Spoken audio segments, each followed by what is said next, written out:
안녕하세요. 저는 서울 외곽에서 작은 분식집을 운영하는 60대 여성입니다. 떡볶이, 순대, 김밥. 거창한 건 없고 동네 학생들이 하교하면서 들르는 그런 가게예요. 이 사연을 쓸까 말까 수십 번을 고민했습니다. 누가 이런 이야기를 듣고 싶겠나 싶기도 했고, 솔직히 부끄러운 부분도 많아요. 남편한테 긴 세월을 당하고만 살았다는 걸 말하는 게 쉬운 일은 아니더라고요. 그런데 제 딸이 그러더라고요. 부끄러운 건 엄마가 아니야. 부끄러워해야 할 사람은 따로 있지. 맞아요. 그럼 전 지금껏 그 부끄러움을 제 몫인 줄 알고 안고 살았던 거예요. 그게 얼마나 어리석은 생각이었는지 너무 늦게 알았어요. 그런데 제 딸은 저와 달랐습니다. 딸은 참지 않고 준비했어요. 나중에 딸이 이런 말을 하더라고요. 이건 절대 복수가 아니라 정산이라고. 이 사연이 저처럼 참고만 사는 분들께 용기가 됐으면 좋겠습니다. 저는 충남 논산에서 태어났어요. 사남매 중 딸은 저 하나였는데 그게 별로 좋은 의미는 아니었어요. 집안일이 전부 제 몫이었거든요. 밥 차리고 빨래하고 동생들 돌보는 게 당연한 일이었어요. 공부를 못한 건 아니에요. 근데 대학은 아버지가 이 한마디로 끊었죠. 대학은 무슨 조치집이 나가! 그게 그 시대 아버지들의 생각이었어요. 원망은 안 합니다. 다만 그때 대학에 갔더라면 제 인생이 좀 달라졌을까 가끔 생각은 하죠. 고등학교 졸업하고 바로 서울로 올라왔어요. 22이었는데 서울역에 처음 내렸을 때 사람이 너무 많아서 무서웠던 기억이 나네요. 봉제 공장, 식당 서빙, 세탁소 안 해본 일이 없어요. 새벽 5시에 일어나서 밤 11시에 고시원에 돌아오는 생활. 그쯤에 같은 식당에서 일하던 언니가 소개팅을 시켜줬어요. 건설 현장에서 감독이라는 남자라고 나이는 저보다 3살 위였고 듬직하고 말 잘하고 호탕한 편이었어요. 남편을 처음 만난 날을 아직도 기억해요.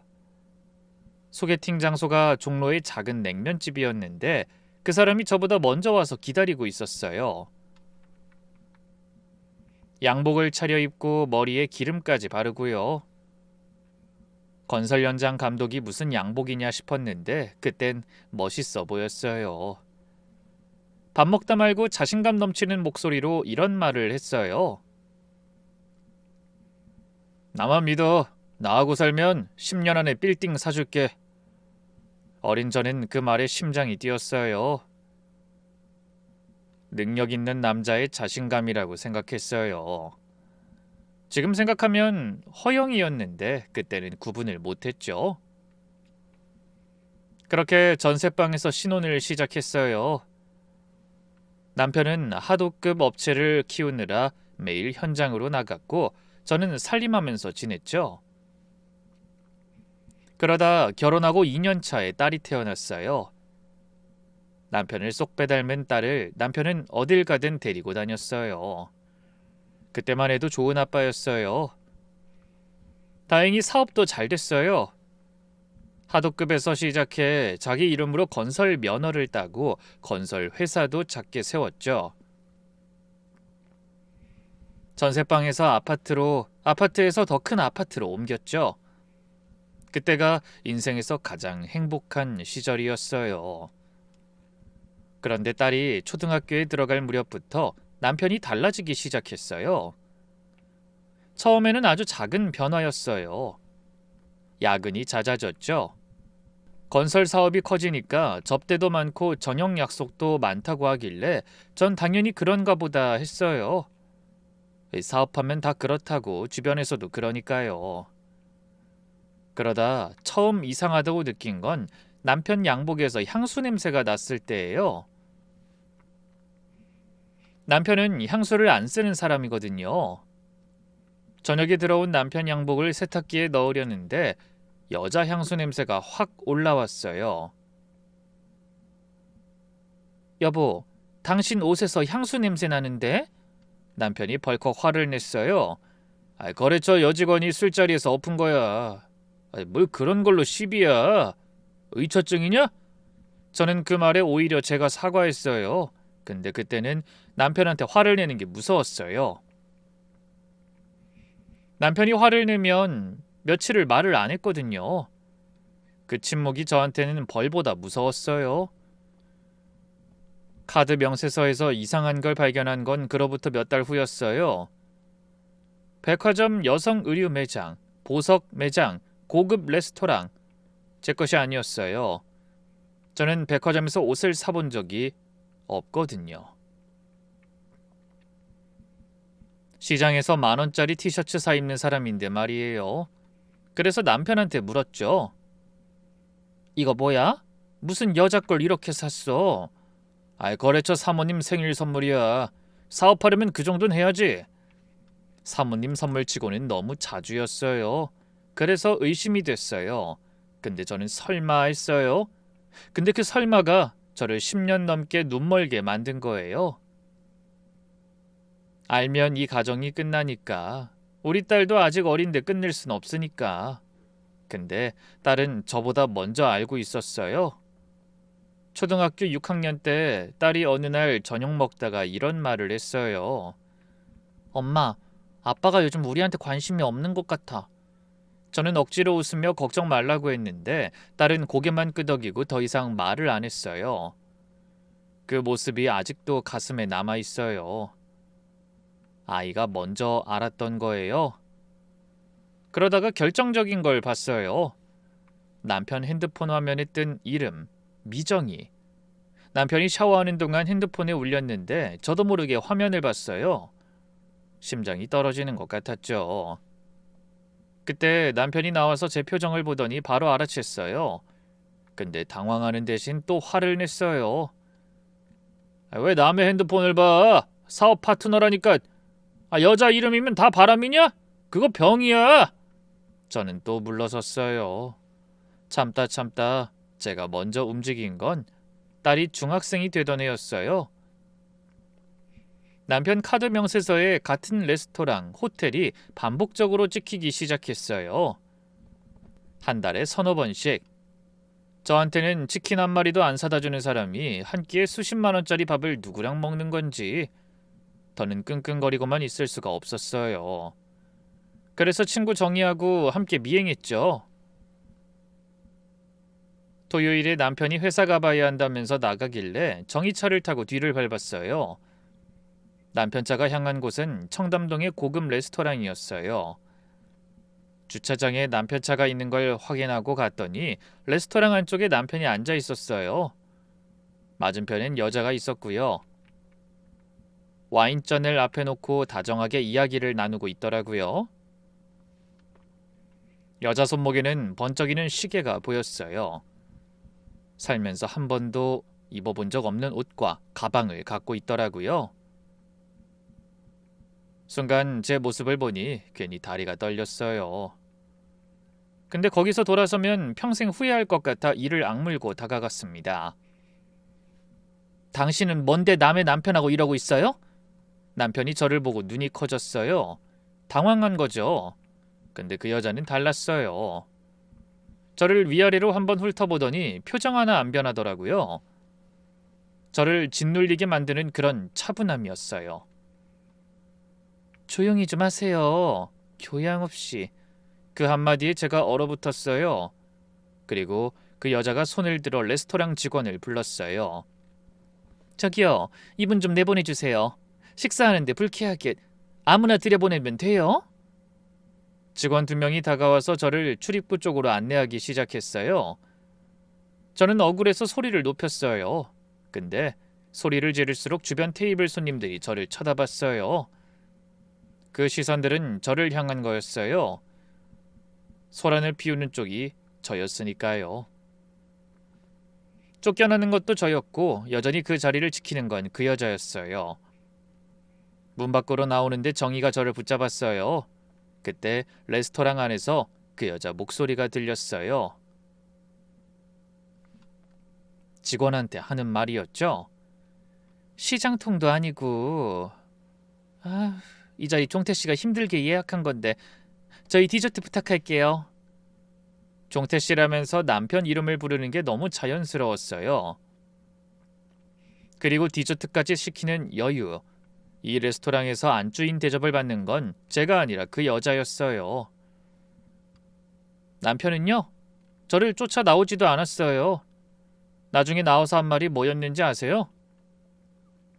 야, 넌 여기가 어디라고 쳐들어와서 행패야. 쪽팔리게. 집에 가. 저한테 화를 내는 거예요. 다른 여자 앞에서 아내를 창피한 존재로 만드는 게 할 짓인가요? 그 사건 이후로 남편은 아예 가면을 벗었어요. 숨길 필요가 없어진 거죠. 제가 다 아는데 뭘 더 숨기겠어요. 그때부터 집에 안 들어오는 날이 늘었어요. 일주일에 두세 번은 밖에서 자고 들어와도 옷만 갈아입고 나가거나 서재에서 전화통화만 하다 나갔어요. 저랑은 눈도 안 마주치더라고요. 같은 집에 사는데 남남보다 못한 사이가 된 거예요. 딸은 이 모든 걸 보고 자랐어요. 어느 날 저녁에 딸이 저한테 말했어요. 엄마, 이혼해. 왜 저런 인간이랑 같이 살아? 고등학생 입에서 나올 말이 아니잖아요. 근데 딸의 눈이 너무 진지했어요. 그래도 너 대학 갈 때까지만 참자. 너도 그냥 그것만 생각해. 딸이 무표정하게 대답했어요. 엄마, 나 때문에 참는 거면 더 싫어. 그 말이 비수처럼 꽂혔어요. 딸을 위해서 참는 건데 딸이 그걸 원하지 않는다니. 근데 전 다른 방법을 몰랐어요. 그리고 남편의 경제적 착취는 더 심해졌어요. 생활비를 줄이더니 나중엔 아예 안 줬어요. 제가 생활비가 필요하다고 하면 남편이 뭐라 했는지 아세요? 내가 밖에서 얼마나 힘든데 넌 맨날 돈 타령이냐? 아껴서 써. 정 억울하면 벌던가. 결국 동네 식당에서 서빙 아르바이트를 시작했어요. 아침에 딸 밥 차려주고 낮에 식당에서 일하고 저녁에 돌아와서 또 밥 차리고 남편은 그 와중에 그 여자한테 비싼 선물이나 갖다 주고 있었겠죠. 그걸 생각하면 지금도 속이 끓어요. 그러다 결정적인 일이 벌어졌어요. 어느 날 남편이 집에 와서 대뜸 이런 말을 하더라고요. 집 전세 보증금 빼야겠다. 사업 자금이 좀 급해. 저는 귀를 의심했어요. 전세 보증금이면 우리가 살고 있는 이 집 보증금인데 이걸 빼면 대체 우린 어디서 사느냐고 물었더니 남편이 아무렇지도 않게 말하더라고요. 더 싼 데로 가면 되잖아. 반지하든 뭐든. 반지하. 남편 입에서 그 말이 나올 때 전 확실히 알았어요. 이 남자한테 저와 딸은 사업자금보다 못한 존재라는 걸. 아니, 사업자금도 아니죠. 그 여자한테 줄 선물보다도 못한 거였어요. 결국 반지하로 이사했어요. 축축하고 곰팡이 냄새가 나는 작은 방. 딸이 짐을 풀면서 아무 말도 안 하더라고요. 그날 밤 딸이 이불 속에서 조용히 말했어요. 엄마, 나 꼭 좋은 대학 가서 돈 많이 벌 거야. 그래서 엄마 데리고 나갈 거야. 저는 딸을 안고 울었어요. 속으로 빌었죠. 제발 이 아이만은 나처럼 살지 않게 해주세요. 사실 우리 딸은 공부를 정말 열심히 했어요. 반지 앞방에서 책상도 없이 바닥에 엎드려서 문제집을 풀었죠. 그 모습을 볼 때마다 가슴이 찢어졌어요. 근데 등록금 문제가 코앞까지 다가오고 있었어요.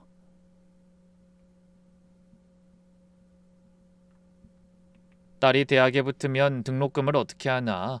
제 식당 알바비로도 턱없이 모자랐거든요. 그래도 딸이 합격만 하면 어떻게든 되겠지. 그렇게 생각하고 있었어요. 다행히 딸은 원하던 대학에 합격했어요. 합격 통지서를 들고 온 얼굴을 잊을 수가 없어요. 우리 서연이 해냈구나. 진짜 너무 자랑스럽다.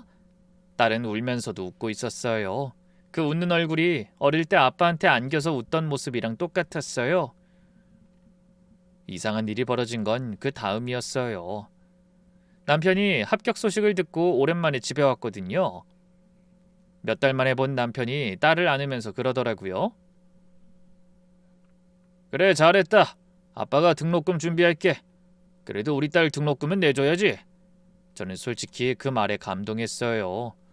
아무리 나쁜 남편이어도 딸한테만큼은 아버지 노릇을 하려나 보다. 딸도 오랜만에 남편한테 고맙다고 하더라고요. 그 장면이 오랜만에 가족 같아 보였어요. 그러면서 남편이 통장을 가져갔어요. 등록금 넣어준다 해서 전 아무런 의심 없이 맡겼어요. 그런데 며칠 후 등록금 미납 통보 연락이 왔더라고요. 여보, 등록금이 안 들어왔다고 연락 왔는데? 아, 그거 이번 주 안에 넣을 거야. 자금 좀 돌리는 중이야. 그리고 일주일이 지났어요. 여전히 미납.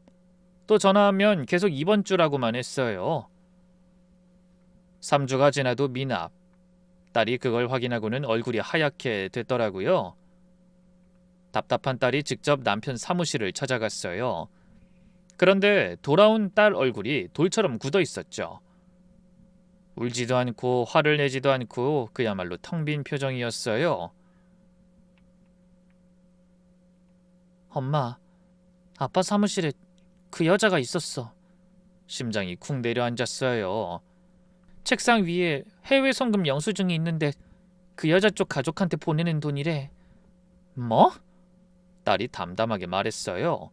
억지로 감정을 누르고 있는 게 보였어요. 그래도 물어봤어. 내 등록금 어디 갔냐고. 그때 분명히 준다고 하지 않았냐고.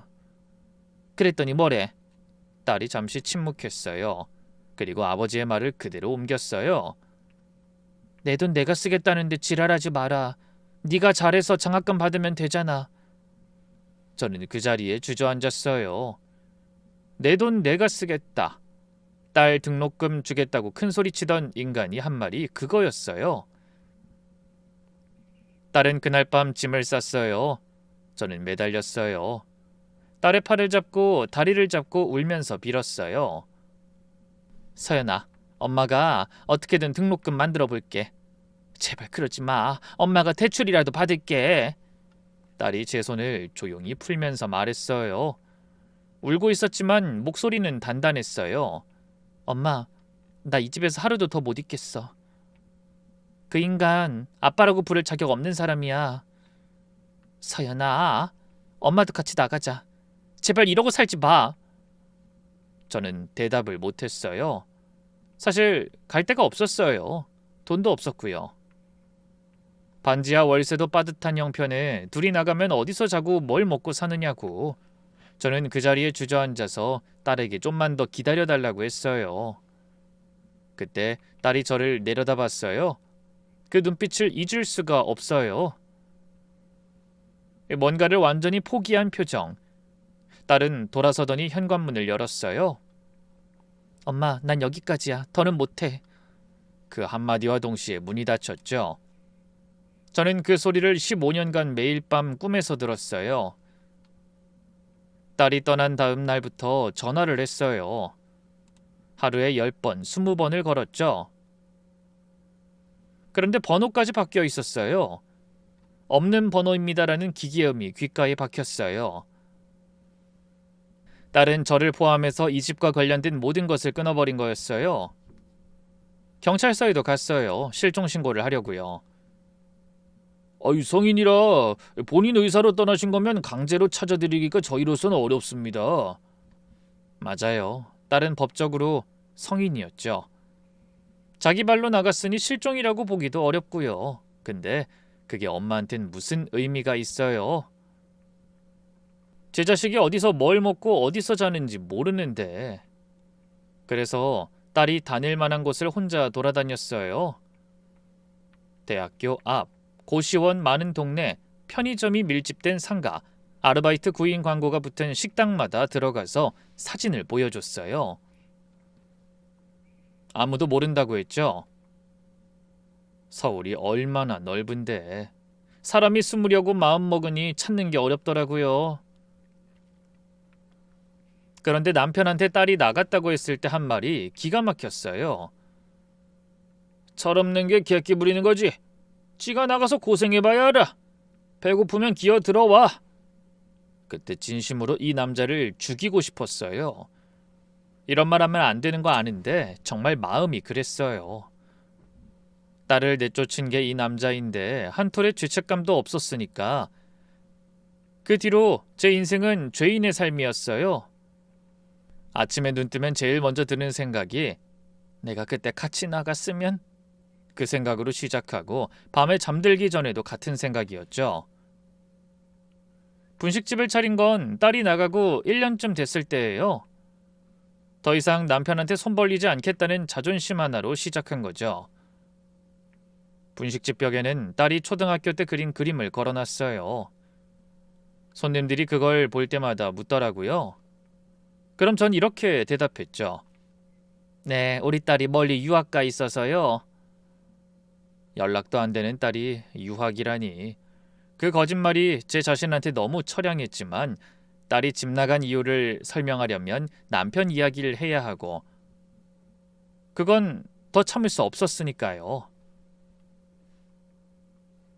어느새 10년이란 세월이 흘렀어요. 딸 사진을 보며 어딘가에서 잘 살고 있어달라고 기도만 했어요. 사실 이혼은 안 한 건 이유가 있었어요. 당시 변호사 상담을 받으러 갔었거든요. 딸이 나가고 몇 년 됐을 때. 근데 현실이 냉혹했어요. 남편이 재산을 그 여자 명의로 돌려놓은 거예요. 법적으로 남편 이름 아래 남은 재산이 거의 없었어요. 이혼하면 저는 빈손으로 나가야 했어요. 혹시 딸이 돌아왔을 때 재산이라도 하나 건질 수 있지 않을까? 신락 같은 가능성 때문에 이혼 서류에 도장을 못 찍었어요. 딸이 집을 나간 지 15년째 되던 해였어요. 저는 거의 포기한 상태였어요. 어느 날 오후 점심 장사가 끝나고 정리하고 있었어요. 그런데 문이 열렸어요.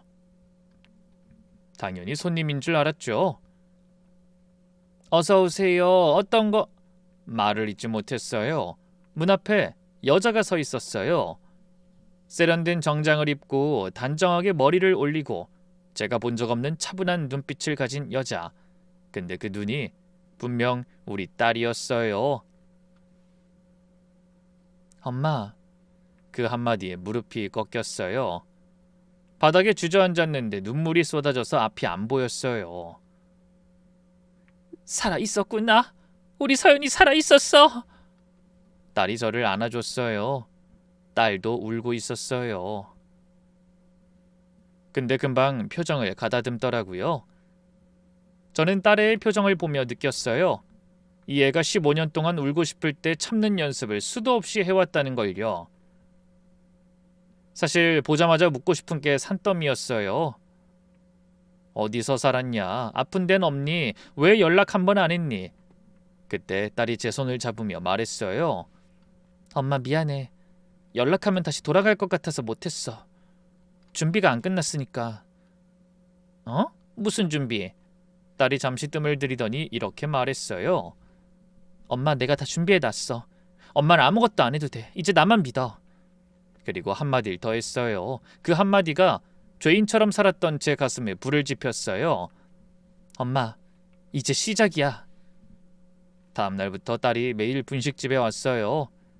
점심 장사 끝나면 슬쩍 들어와서 구석자리에 앉아 떡볶이를 먹었어요. 며칠간은 그냥 밥만 먹으면서 이런저런 이야기를 했어요. 딸은 자기가 뭘 하고 살았는지 아직 자세히 말하지 않았어요. 다만 세무 쪽 일을 한다고만 했고 남편도 있다고 했어요. 변호사라고요. 전화로 잠깐 인사를 시켜줬는데 목소리가 차분하고 예의 바른 사람이더라고요. 딸이 좋은 사람을 만났구나. 그것만으로도 감사했어요. 분위기가 달라진 건 딸이 돌아온 지 닷새째 되는 날이었어요. 점심 장사 끝나고 둘이 마주 앉았는데 딸의 표정이 심상치 않더라고요. 저는 조심스럽게 물었어요. 서연아, 너 도대체 뭘 하려는 거야? 딸이 수첩을 덮으며 저를 봤어요. 그리고 말했어요. 그동안 아빠한테 빌린 거 다 돌려받으려고. 엄마 인생, 내 등록금, 15년 전부. 이 아이가 15년간 그렇게 생각하며 이를 악물고 살았던 거예요. 그리고 엄마, 아빠한테 내가 왔다는 거 절대 말하지 마. 아빠는 몰라야 돼. 저는 이유를 몰랐지만 일단 딸 말을 따르기로 했어요. 15년 만에 돌아온 딸이 나만 믿어 하는데 안 믿을 이유가 뭐가 있겠어요.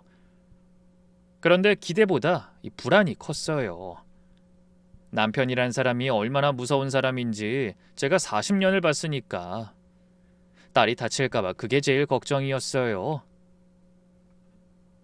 딸이 돌아온 지 열흘쯤 됐을 때였어요. 그날도 점심 장사가 끝나고 딸이 왔는데 혼자가 아니었어요. 옆에 여자가 하나 있었어요. 30 초반쯤 되어 보이는 조용하고 단정한 인상의 여자. 딸보다 약간 작고 화장기가 거의 없는 얼굴이었어요. 근데 눈빛이 보통이 아니었죠.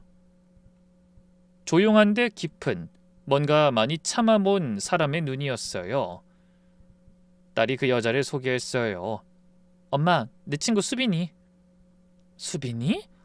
아, 그 친한 친구니? 딸이 살짝 웃었어요. 근데 그 웃음이 복잡하더라고요. 친구보다 더 가깝지. 날 15년 동안 견디게 해준 사람이니까. 15년 동안이라는 말에 가슴이 뭉클했어요. 내가 모르는 딸의 시간에 이 아이가 있었구나. 저는 수빈이한테 반갑게 인사했어요. 고마워요. 우리 서연이 옆에 있어줘서. 수빈이가 고개를 숙이며 인사했어요. 목소리가 조용하지만 흔들림이 없었어요. 근데 저를 볼 때 눈에 미안함 같은 게 스쳐 지나갔어요.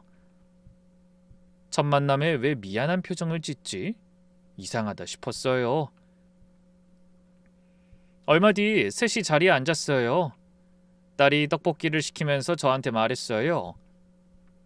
한참 뜸을 들이더라고요. 평소에 단도직입적인 아이가 유독 말을 고르는 게 보였어요. 엄마, 수빈이 소개를 제대로 해야 할 것 같은데 놀라지 마. 왜? 뭔데 그래? 수빈이 엄마가 윤미정이야. 그 말에 시간이 멈춘 것 같았어요. 윤미정. 남편 앞에서도 저를 내쫓은 그 여자. 남편 돈을 빨아먹고 산 여자. 우리 인생을 망가뜨린 여자. 그 이름을 듣자마자 소름이 돋았어요. 뭐라고? 수빈이 엄마가 윤미정 그 여자라고. 딸이 또박또박 다시 한번 반복했어요. 저는 수빈이를 봤어요. 수빈이가 고개를 숙이고 있었어요. 아까 인사할 때 봤던 미안한 표정의 이유를 알겠더라고요. 아니, 어떻게 너희 둘이... 죄송합니다. 저희 엄마 때문에 고생하신 거 다 알고 있어요. 수빈이 목소리가 떨리고 있었어요. 저는 혼란스러웠어요. 그 여자 딸이 왜 여기 있는 건지.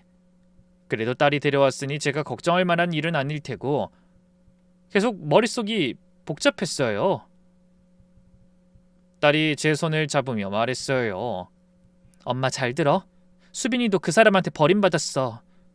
버림받았다는 그 단어에 제가 멈칫했어요. 그 여자가 아빠를 만나면서 자기 가정을 통째로 버렸잖아. 수빈이는 그때 9살. 여자가 떠나고 수빈이 아버지가 완전히 무너졌어. 술에 빠져서. 수빈이는 그 밑에서 혼자 자랐고. 딸이 담담하게 설명하는데 저는 수빈이 얼굴을 보고 있었어요. 수빈이가 고개를 들었어요. 울진 않았어요. 울 만큼 만만한 눈이 아니었죠. 수빈이가 저를 똑바로 보며 말했어요. 어머님, 저희 엄마가 어머님 가정을 부셨지만 그 전에 우리 가정도 먼저 부쉈어요. 아빠는 엄마 떠난 뒤로 술밖에 모르는 사람이 됐고 저는 초등학교 때부터 동네에서 심부름하고 폐지 주운 돈으로 학교 다녔거든요. 저는 가슴이 먹먹해졌어요. 이 아이도 말로 못할 고통을 겪은 거였어요. 여자가 부순 건 우리 가정만이 아니었어요. 자기 가정까지 박살낸 거였어요. 엄마가 가끔 돈을 보냈는데 아빠 술값으로 다 없어졌어요. 저한텐 한 푼도 안 왔어요. 명절에 돈 몇십만 원 보내면서 자기 할 일 다 했다고 생각했겠죠. 수빈이가 쓴 웃음을 지었어요. 저는 그 웃음이 너무 슬펐어요. 집 나간 제 딸과 엄마한테 어린 나이에 버림받은 이 아이가 결국은 그 여자 때문에 인생이 다 망가진 거잖아요. 다시 딸이 말을 이었어요. 엄마, 나랑 수빈이가 만난 건 내가 집 나간 지 5년쯤 됐을 때야. 난 세무사 공부하면서 아빠 재산이 어디로 갔는지 추적하고 있었어. 그 여자 이름으로 된 부동산 등기부 등본을 뒤지고 있었는데 인터넷에서 같은 부동산을 추적하는 사람을 발견한 거야. 그게 수빈이었어? 부동산 중개 일하면서 그 여자 건물을 추적했었대. 같은 사람을 쫓고 있었던 거야. 소름이 돋았어요. 세상에 이런 우연이 있나 싶었어요. 처음 만났을 때 수빈이가 그랬어. 우리 엄마가 당신 아빠 때문에 우리를 버린 거라고. 내가 그랬지. 우리도 똑같다고. 우리 아빠도 네 엄마 때문에 우리 가정을 버렸다고. 둘이 마주보며 씁쓸하게 웃었어요. 저는 두 아이를 번갈아 봤어요. 어떻게 이 사람이 원수가 아니라 동지가 됐을까? 그때부터 지금까지 계속 연락하면서 준비했어. 엄마, 이게 아까 말한 시작이야. 뭘 준비한 건데? 딸이 저를 똑바로 보며 말했어요. 자신감에 찬 눈이었죠. 아빠 재산이 다 그 여자 이름으로 가 있잖아. 우리가 그걸 다 되찾아올 거야. 합법적으로. 합법적으로. 그 말이 귀에 꽂혔어요. 저는 솔직히 믿기지 않았어요. 남편이 20년 넘게 빼돌린 재산을 어떻게 되찾아와요? 제가 변호사한테 상담받았을 때도 답이 없다고 했는데 진짜 그걸 할 수 있겠어? 엄마, 나 이때까지 이것만 준비했어. 집 나가서 오로지 이날만 준비하면서 살았다고. 수빈이가 옆에서 조용히 말했어요. 어머님, 저도 이날만 생각했어요. 우리 아빠 이 꼴로 만든 게 누구인지 잊은 적 없어요. 두 아이의 눈빛이 똑같았어요. 분노가 아니라 분노를 넘어선 결의. 울면서 짐 싸던 아이도 아니고 폐지 줍던 어린아이도 아니었어요. 저는 걱정되는 마음에 조용히 말했어요. 엄마는 뭘 하면 될까? 혹시 엄마도 도움이 될 게 있으면. 딸이 제 손을 꽉 잡았어요. 아무것도 안 해도 돼. 아빠한테 티내지 말고 지금처럼만 해. 나머지는 우리가 다 할게. 그날 이후로 딸이 15년의 시간에 대해 조금씩 이야기해줬어요. 한꺼번에 다 말하지 않고 만날 때마다 한 조각씩, 마치 제가 충격받지 않게 배려하는 것 같았죠. 집을 나간 직후는 정말 처참했다고 해요. 고시원에서 시작했는데 가진 돈이 얼마 없으니 제일 싼 방을 잡아 살았대요. 창문도 없는 방에서 편의점 야간 알바를 뛰면서 낮에는 잤고 학점은행제로 학점을 모으고 방송통신대 경영학과에 편입하고 잠을 4시간 이상 잔 적이 없었다고 하더라고요. 그때 뭘 먹고 살았어? 편의점 유통기한 지난 삼각김밥. 알바하면 그거 가져갈 수 있거든. 유통기한 지난 삼각김밥으로 연명했다는 말에 숨이 막혔어요. 엄마 울지 마. 다 지난 일이야. 진짜 괜찮아. 딸이 웃으면서 제 눈물을 닦아줬어요. 내 딸이지만 너무 강해서 그게 더 마음이 아팠어요. 세무사 시험에 합격한 건 집을 나간 지 6년째 되던 해라고 했어요. 세무법인에 취직했고 거기서부터 본격적으로 남편 재산을 추적하기 시작한 거래요. 왜 하필 세무사였어? 딸이 저를 보며 말했어요. 아빠가 그랬잖아. 내 돈 내가 쓰겠다고. 그때부터 생각했어. 돈의 흐름을 읽을 줄 알아야 뭐든 할 수 있을 것 같아서. 그리고 배워두면 어딜 가도 굶어 죽진 않을 것도 같았고. 소름이 돋았어요. 친아빠란 인간한테 모욕을 당하고 그런 생각을 한 거예요. 이게 보통 사람이면 분해서 울고 끝이잖아요. 이 아이는 분노를 직업으로 바꾼 거예요. 수빈이 역할도 그때 이야기해줬어요. 수빈이는 부동산 중개사니까 그 여자 이름으로 된 부동산의 등기부 등본, 취득 시기, 거래 금액을 전부 추적한 거예요. 딸은 돈의 흐름을, 수빈이는 부동산의 흐름을 두 사람이 같은 퍼즐의 다른 조각을 맞추고 있었던 거죠. 딸의 남편, 그러니까 변호사인 사위가 합류한 건 딸이 세무법인에서 일한 지 3년쯤 됐을 때라고 하더군요. 조세 소송건으로 만났는데 딸이 모은 자료를 보고 이렇게 말했대요. 이건 감정 문제가 아니라 범죄야. 법원에서 끝내야지. 그래서 셋이서 전략을 짠 거예요. 핵심은 두 가지. 하나는 남편의 탈세를 국세청에 신고해 세무조사를 받게 한다. 두 번째는 그 여자 명의 재산이 원래 부부 공동재산이었다는 걸 증명해서 사회행위 취소 소송을 거는 거였죠. 딸이 설명을 해주더라고요. 20년치를 다 잡을 순 없긴 한데 법적으로 큰 건들이 최근 몇 년 사이에 넘어갔어. 그 여자가 강남 상가를 산 게 3, 4년 전이야. 금액도 제일 크고 거길 잡으면 돼. 알고 보니 그 여자는 남편한테 받은 재산 중 일부를 남편 몰래 자기 개인 명의로 또 한 번 빼돌려놨다는 거예요. 남편한테 받은 것도 모자라서 받은 것 중에서 또 몰래 챙긴 거죠. 남편도 모르는 이중 횡령이었어요. 그 여자가 아빠도 이용하고 있었던 거지. 딸 목소리가 차가웠어요. 등기부등본은 누구나 떼볼 수 있는 공개 자료잖아. 거기서 시작해서 취득 시기, 자금 출처 전부 맞춰봤더니 그 사람이 아빠 몰래 빼돌린 게 맞더라고. 우리가 그 여자한테 선택지를 줄 거야. 하나, 이중 횡령 사실을 아빠한테 알리고 우리가 전면전을 건다. 그 여자는 아빠한테도 버림받고 법적으로도 끝이야. 둘, 진술서에 서명한다. 아빠한테 받은 재산이 부부 공동재산이었다고 인정하는 대신 몰래 빼돌린 개인 것은 우리가 건드리지 않는다. 저는 물었어요. 그 여자가 두 번째를 진짜 고를까? 딸이 단호하게 말했어요. 그 여자는 자기 것만 지키는 사람이니까 아빠를 버려서라도 자기 돈은 지킬 거야. 이어서 수빈이가 그 여자한테 접근한 이야기를 들었을 때 저는 등골이 서늘했어요. 수빈이는 1년 전부터 자기 엄마 주위를 맴돌고 있더라고요. 새로 건물을 하나 더 사려고 알아보고 있을 때 수빈이가 그 매물 중개를 맡은 거예요. 우연이 아니라 수빈이가 미리 알아보고 들어간 거죠. 저를 몰라봤어요, 끝까지. 수빈이가 담담하게 말했어요. 저를 낳긴 했어도 키운 적이 없으니까 제 얼굴을 기억할 리가 없죠. 그 말을 할 때 수빈이 표정에 감정이 스치는 걸 봤어요. 분노도 아니고 서러움도 아닌 자기 엄마가 딸 얼굴을 모른다는 사실에 대한 씁쓸함. 저는 가슴이 찢어지는 것 같았어요. 수빈이는 일 잘하는 젊은 중개사로 그 여자한테 신뢰를 얻었대요.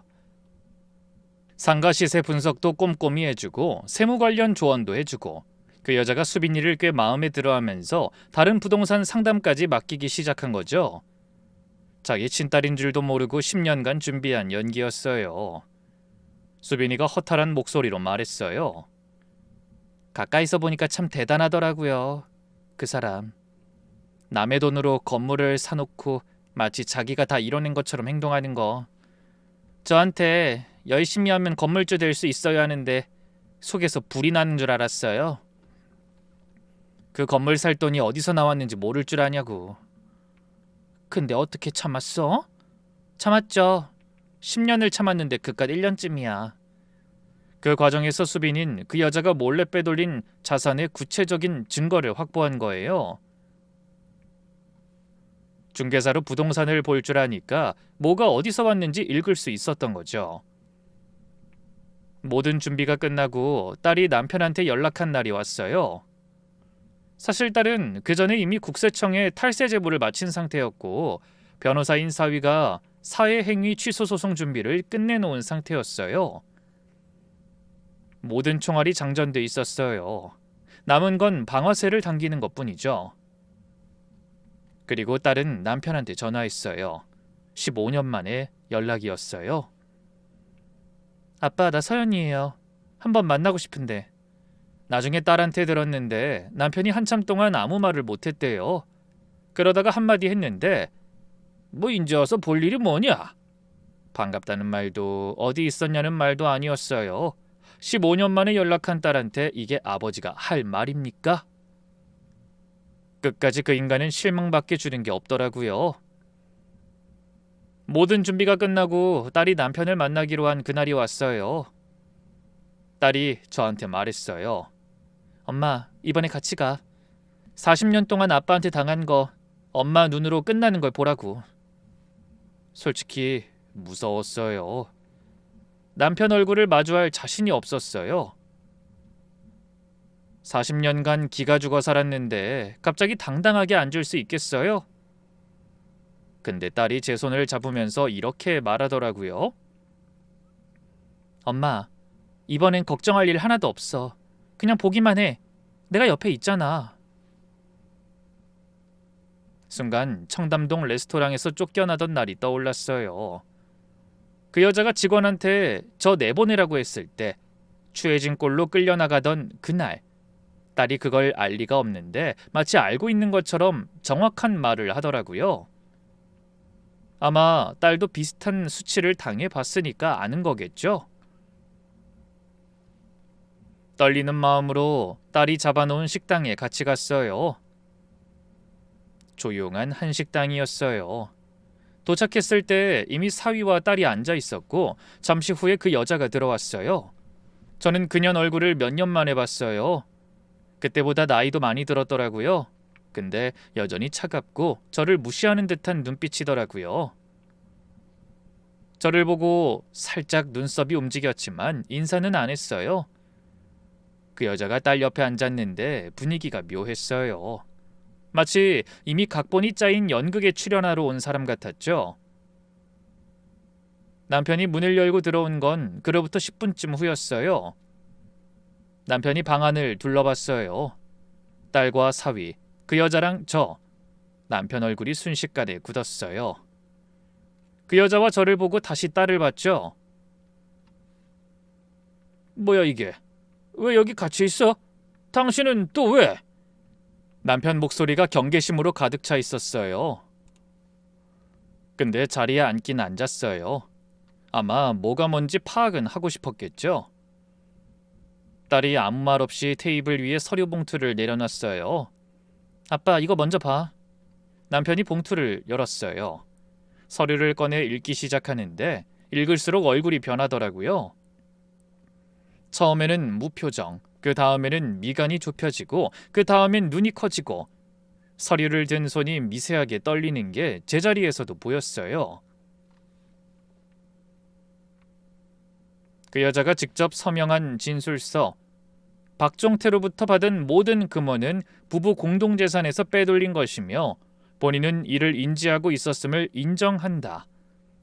나중에 딸한테 들었는데 그 여자도 자기 변호사를 따로 불러서 서류 내용을 검토한 다음에 서명했대요.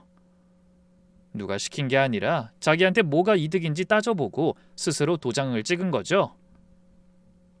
끝까지 샘밖에 모르는 독한 여자였어요. 미정아, 너 이게 뭐야? 네가 이런 걸 왜 써? 그녀는 아무 말도 안 했어요. 표정이 무덤덤했어요. 제가 바로 옆에서 봤는데 정말 아무 감정이 없더라고요. 이미 자기 계산이 끝난 사람, 20년을 같이 보낸 남자가 눈앞에서 무너지는데도 눈 하나 깜짝 안 하는 거예요. 저는 그 모습을 보면서 소름이 돋았어요. 이 여자 처음부터 남편을 사람으로 본 적이 없었구나. 당황한 남편 목소리가 높아졌어요. 네가 어떻게 날 배신해? 우리 안세월이 얼마고 그동안 너한테 얼마를 퍼부었는데? 그 여자가 처음으로 입을 열었어요. 근데 목소리가 아무렇지도 않더라고요. 배신 좋아하네. 당신이 먼저 당신 가족 배신했잖아. 한 번 한 인간이 두 번 못하겠어? 딱 그 한마디. 그리고는 자리에서 일어났어요. 가방을 챙기면서 남편을 한 번도 안 봤어요. 방문이 닫히고 그게 끝이었어요. 참 허무하더라고요. 남편은 그 여자의 빈자리를 멍하니 보고 있었어요. 그 표정이요. 태어나서 처음 보는 표정이었어요. 당황과 배신감, 공포, 전부 섞인 얼굴. 자기가 전부라고 믿었던 여자가 아무렇지 않게 떠나버린 거니까요. 방 안이 조용해졌어요. 그제야 딸이 입을 열었어요. 아빠, 15년 전에 나한테 뭐라 했는지 기억해? 남편이 딸을 봤어요. 대답을 못하더라고요. 내 돈 내가 쓰겠다는데 지랄하지 마라. 아빠가 나한테 한 마지막 말이었어. 서연아, 그때는 아빠 사업이... 나도 그래. 내 인생 내가 하고 싶은 대로 하겠다는데 아빠 괜히 지랄하지 마. 저는 옆에서 그 말을 들으면서 울지 않으려고 입술을 깨물었어요. 딸의 목소리가 떨리지 않았어요. 이 한마디를 준비해온 사람의 목소리였죠. 감정이 아니라 사실을 말하는 목소리. 딸이 두 번째 봉투를 꺼냈어요. 테이블 위에 내려놓으면서 말했어요. 국세청 세무조사 통보서 이미 접수됐어. 남편이 봉투를 집어들었는데 손이 떨려서 서류가 바스락거렸어요. 읽는 동안 남편 얼굴에 핏기가 빠지는 게 실시간으로 보였어요. 저는 그 얼굴을 똑바로 봤어요. 40년간 이 남자 앞에서 고개를 숙이고 살았는데 그날 처음으로 제가 눈을 안 피했어요. 남편이 무너지는 모습을 제 눈으로 똑똑히 봐야 했어요. 딸 말대로 끝나는 걸 직접 봐야 했어요. 남편이 서류를 내려놓고 딸을 봤어요. 그리고 저를 봤어요. 뭔가 말을 하려다가 입을 다물었어요. 그러다 저를 보더라고요. 당신, 너도 이거 알고 있었어? 저는 대답했어요. 떨리지 않는 목소리로요. 알았지. 그럼 뭐 가서 말해줘? 우리 딸이 다 한 거예요. 당신이 버린 딸. 남편의 얼굴이 일그러졌어요. 서류를 쥔 손이 떨리더니 테이블을 치면서 소리를 질렀어요. 나도 당한 거야. 그 여우 같은 년한테 당한 거라고. 그게 나를 이용한 거야, 처음부터. 방금까지 여자한테 매달리던 사람이 나가니까 그러는 걸 보니 웃음이 나올 뻔했어요. 남편이 의자에서 벌떡 일어나더니 제 앞으로 왔어요. 갑자기 제 손을 잡으려고 하길래 저도 모르게 손을 뒤로 뺐어요. 정말 몸이 먼저 거부하더라고요. 여보, 미안해. 내가 잘못했어. 진짜로. 나도 저 여자한테 속은 거야. 처음엔 사업 때문에 만난 건데 점점 빠져든 거야. 저 여자가 얼마나 교묘한지 몰라. 나도 피해자라고. 피해자. 남편 입에서 그 단어가 나올 줄은 몰랐어요. 딸 등록금을 빼돌리고 전세금을 빼서 반지하로 몰아넣고 생활비를 끊고 딸이 집을 나가도 모른 채 하던 사람이 피해자래요. 아, 몰랐네. 당신이 피해자야? 제 목소리가 낮았어요. 근데 이상하게 힘이 있었어요. 그 여자한테 속았다고? 그럼 난 뭔데? 난 40년을 속았어. 너한테 속고만 살았다고. 당신이 그 여자한테 돈 갖다 바치는 동안 내가 뭘 했는지 알아? 새벽 5시에 일어나서 가게 나가고 무릎이 아파서 계단을 못 내려가는데도 병원을 못 갔어. 그 돈이 없으니까. 그 여자 시계 하나 사주는 돈이면 내 무릎은 진작에 나았겠지. 그건 나도. 당신이 나한테 마지막으로 생활비 준 게 언젠지 기억해요? 기억도 못하잖아. 나도 기억이 안 나. 너무 오래돼서. 남편이 고개를 숙였어요. 처음 보는 모습이었어요. 제발 은조야, 한 번만 기회를 줘. 다시 할 수 있어. 다시 시작하면. 뭘 다시? 제가 말을 끊었어요. 목소리가 올라간 건 아니에요. 오히려 더 차분해졌어요. 끓고 끓어서 식어버린 분노는 높은 소리로 나오지 않더라고요. 당신이 다시를 입에 담을 자격이 있어? 딸 나갔을 때 한 번이라도 걱정한 적 있어? 배고프면 기어 들어온다고 했잖아. 그게 아버지가 할 말이에요? 우리 애가 유통기한 지난 삼각김밥 먹으면서 살았대. 고시원 창문도 없는 방에서. 그러는 동안 당신은 그 여자랑 와인 마시고 있었잖아. 남편이 눈이 빨개지더니 눈물을 흘렸어요. 이 사람 우는 거 처음 봤어요. 결혼식 때도 안 울고 딸 태어났을 때도 안 울고 딸이 집 나갔을 때도 안 울던 사람이 지금 울어요. 자기가 무너지니까 우는 거예요. 가족이 무너질 땐 안 울었으면서. 미안해 여보, 진짜 미안해. 내가 미쳤었어. 제정신이 아니었어. 이제 알겠어. 제정신 아니었지. 근데 그런 당신 옆에서 버틴 나도 제정신 아니었어. 근데 이제 정신 차렸어. 우리 애 덕분에. 남편이 무릎을 꿇으려 했어요. 자존심 센 그 남자가 제 앞에 무릎을 꿇으려고 하는 거예요. 저는 한 발 뒤로 물러섰어요. 무릎 꿇지 마. 그거 보고 싶지 않아. 나한테 무릎 꿇을 시간에 애한테 빌어. 남편이 바닥을 보고 있었어요. 딸을 봤어요. 딸은 아무 표정 없이 아버지를 내려다보고 있었어요. 그 눈에 연민은 없었어요. 분노도 없었어요. 그냥 끝난 사람을 보는 눈이었어요. 딸이 자리에서 일어났어요. 저한테 손을 내밀었어요. 엄마 가자. 이미 인생 끝난 인간하고 뭘 엮여. 저는 딸의 손을 잡고 일어섰어요. 남편은 자리에 앉은 채로 우리를 올려다보고 있었어요. 태어나서 처음으로 남편이 저를 올려다보는 거였어요. 항상 제가 올려다보는 쪽이었는데. 딸이 마지막으로 아버지를 보며 말했어요. 아빠, 그리고 이건 복수 아니야. 정산이야. 아빠가 우리한테 빚진 거 돌려받는 거야. 문을 열고 나왔어요. 딸이 제 팔을 잡아주고 있었어요. 복도를 걷는데 다리가 후들거렸어요. 순간 긴장이 풀린 거예요. 근데 마음은 이상하게 가벼웠어요. 40년간 가슴에 얹혀있던 돌덩이가 빠진 느낌. 식당 밖으로 나오니 햇살이 눈부셨어요. 딸이 저를 보며 말했어요. 엄마, 진짜 끝났어. 저는 딸을 안고 울었어요. 식당 앞 길바닥에서. 지나가는 사람들이 쳐다보든 말든 그냥 울었어요. 딸도 울었어요. 이번엔 참지 않고 함께 울었죠. 그 뒤부터는 모든 게 빠르게 진행됐어요. 세무조사가 들어가서 남편 회사에 국세청 직원이 들이닥친 날 남편이 저한테 전화를 했더라고요. 안 받았더니 수십 통을 걸었더라고요. 저는 아무 대답도 안 했어요. 세무조사 결과가 나오는 데는 좀 시간이 걸렸지만 결과는 딸의 예상과 정확히 일치했어요. 수십억 규모의 탈세가 확인됐대요. 매출을 축소 신고하고 그 차익을 미정이한테 흘린 것. 증거가 워낙 탄탄하게 쌓여 있으니 남편이 발뺌할 수가 없었던 거죠. 결국 추징금과 가산세가 폭탄처럼 쏟아졌어요. 딸이 전화로 이야기해줬는데 금액을 듣는 순간 아찔했어요. 남편이 평생 벌어온 돈이 그대로 나라에 돌려줘야 하는 상황. 거기에 가산세까지. 동시에 사위가 사회행위 취소 소송을 진행했어요.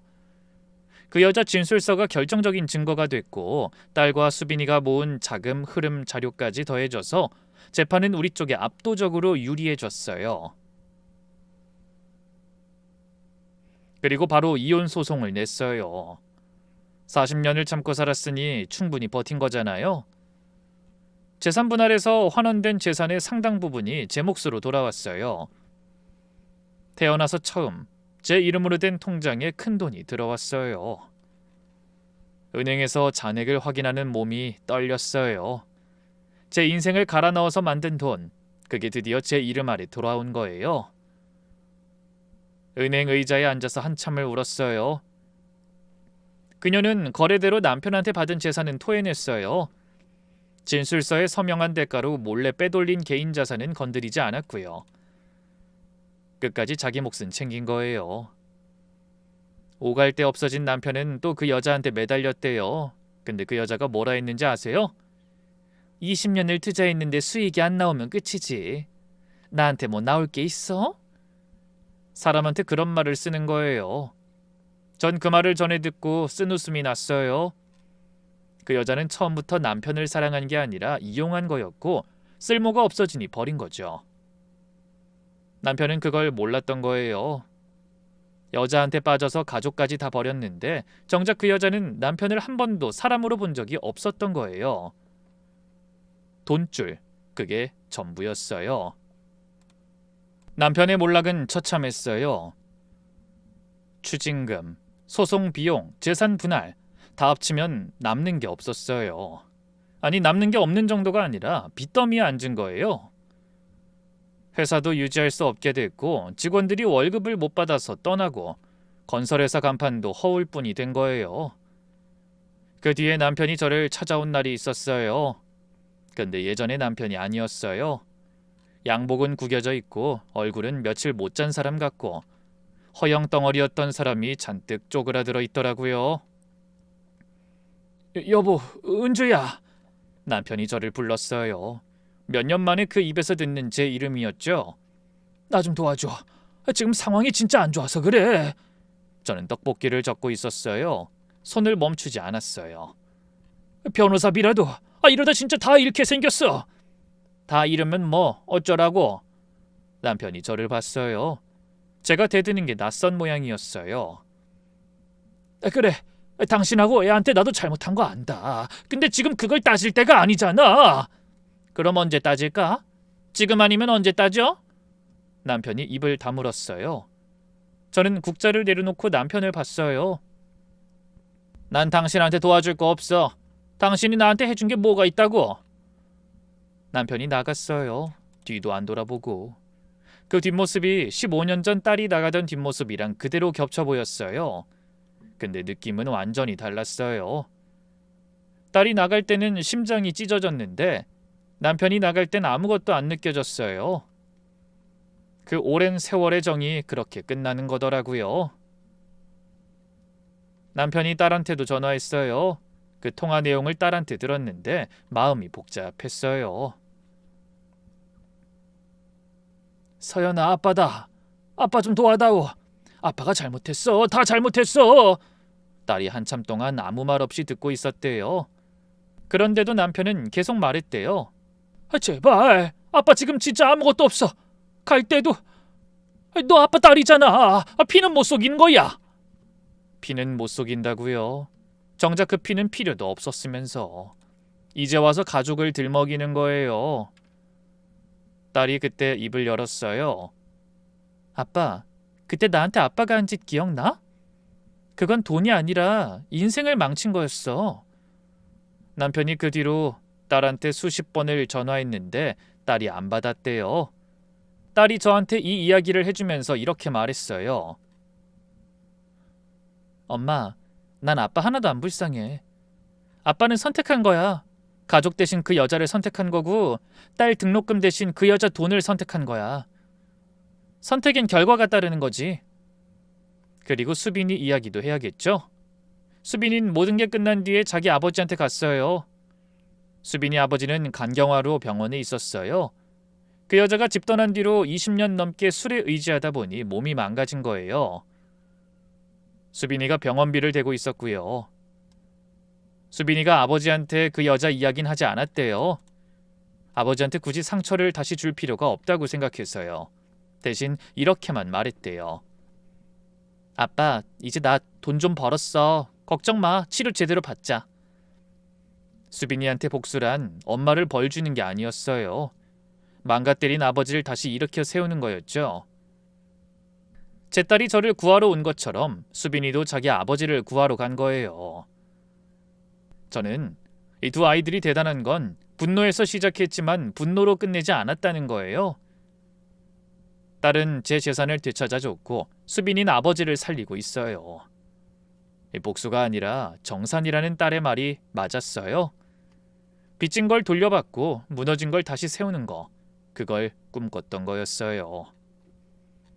그리고 모든 게 정리되고 이혼 서류에 도장 찍고 법원 나오던 날이었어요. 딸이 법원 앞에서 저를 기다리고 있었어요. 옆에 수빈이도 있었고요. 딸이 저를 보자마자 달려와서 안아줬어요. 이번엔 딸도 울었어요. 참고 참던 눈물이 터진 것 같았어요. 엄마, 늦어서 미안해. 아니, 안 늦었어. 이렇게라도 왔으면 됐지. 수빈이가 옆에서 조용히 웃고 있었어요. 저는 수빈이한테 손을 내밀었어요. 수빈아, 고마워.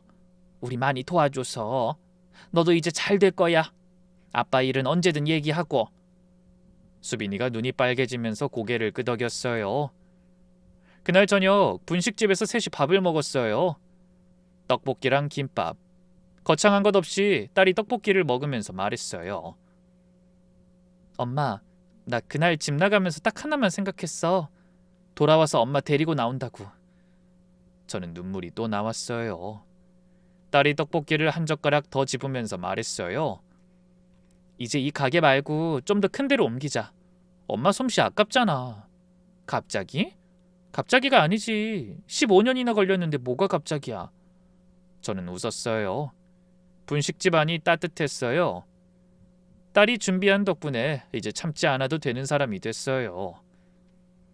저는 요즘 아침에 일어나면 분식집에 가고 반죽하고 손님 맞고 저녁에 딸이랑 통화하고 가끔 사위하고 수빈이도 놀러오고 별거 아닌 일상인데 이게 이렇게 소중한 줄 몰랐어요. 누구 눈치도 안 보고 아무한테도 기 안 죽고 내 가게에서 내 돈으로 내 밥 먹는 거 이게 정말 큰 행복이더라고요. 엊그제 딸이 전화해서 이러더라고요. 엄마, 지금까지 남 좋으라고 살았으면 이제 남은 건 엄마 좋으라고 살아. 그 말이 맞아요. 전 평생 남편 좋으라고 딸 좋으라고 살았어요. 정작 나는 없었어요. 누구의 아내, 누구의 엄마만 있었어요. 이제야 겨우 나를 찾는 중이에요. 마지막으로 이 사연을 쓰면서 꼭 하고 싶은 말이 있어요. 참는 게 미덕이라고 저처럼 배운 분들이 많을 거예요. 가정을 지키는 게 여자의 도리라고. 저도 그렇게 배웠으니까요. 근데 돌이켜보면 제가 지킨 건 가정이 아니었어요. 남편이 마음 편하게 바람 피울 수 있는 환경을 준 거였어요. 참는다고 달라지는 건 아무것도 없었어요. 오히려 참을수록 잃었죠. 그래서 말씀드리고 싶어요. 무서우면 혼자 하지 마세요. 저도 혼자선 못했어요. 그래도 내 편인 사람이 손을 내밀면 잡으세요. 저는 딸이 내민 손을 잡았고 그게 제 인생에서 가장 잘한 일이었어요. 그리고 혹시 지금 참고 계신 분이 이걸 보고 계신다면 하나만 기억해 주세요. 참는 건 답이 아니에요. 참다 보면 상대가 변할 거라는 기대, 그건 절대로 안 이루어져요. 그럼 전 여기서 마칠게요. 긴 사연 들어주셔서 감사합니다.